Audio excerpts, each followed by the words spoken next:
Hey folks, so today we're going to be doing some work on a Cat 259D.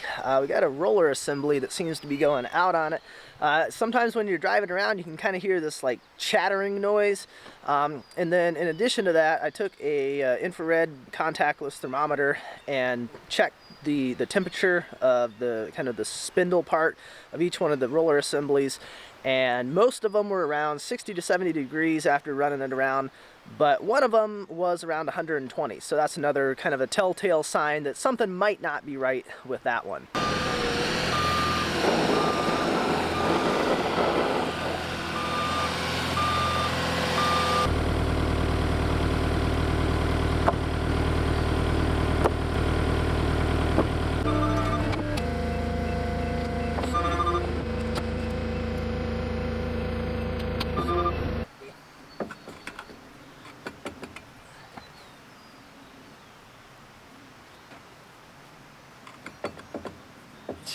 Yeah, that would do it.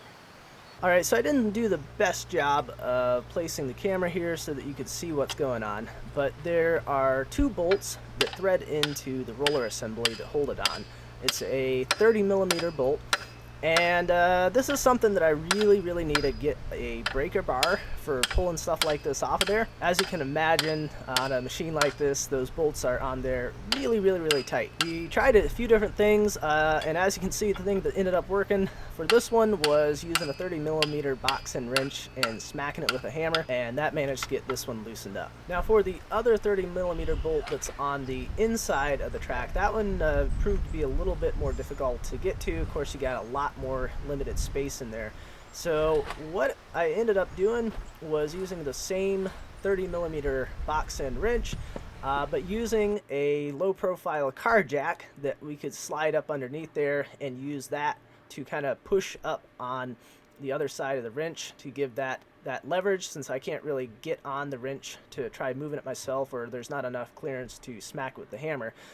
Once I did get a little bit of pressure on it with the jack, I did hit it with the hammer a little bit too, just to add that little bit of impact to help break the bolt free. That did work relatively well to get that thing loosened up on the inside, and then just use the impact wrench to unscrew it the rest of the way. Now there's not really all that many parts that go to this. You've got your main bolt, then there's a thick washer that goes kind of on the outside of that plate that your roller sits within, and then there's also some thinner, they're more of a shim than a washer.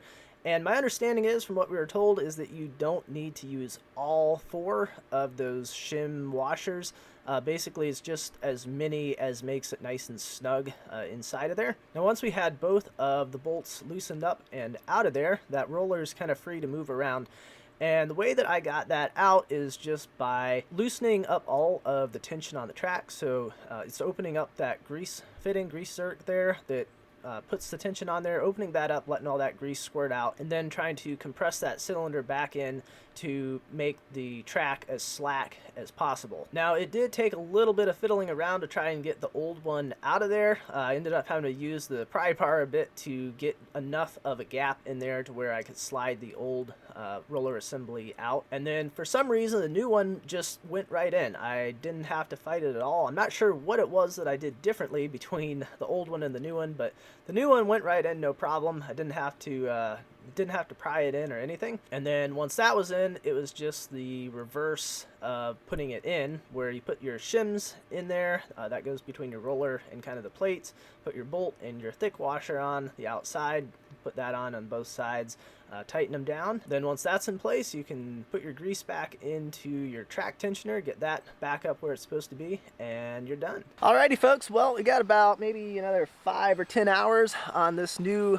roller assembly right here, and that seems to have solved the issue. However, knowing that one of them went, it wouldn't surprise me if more of these are going to be needing replacing in the somewhat near future. Now, these things can be rebuilt. You don't have to replace the entire thing, but in order to do that, you do need a press of some sort in order to get your bearings seated in there, which I don't have one of those. So for this one, it was just easier just to go ahead and replace the whole thing. However, if I'm going to be doing more of these, because there are 4 of them on each side, it might be worthwhile to look into getting some sort of a press in order to rebuild them instead of replacing the whole thing. Save a little bit of money on each one of these. So that's going to be it for today's video. As always, I appreciate you guys watching. I'll see you next time.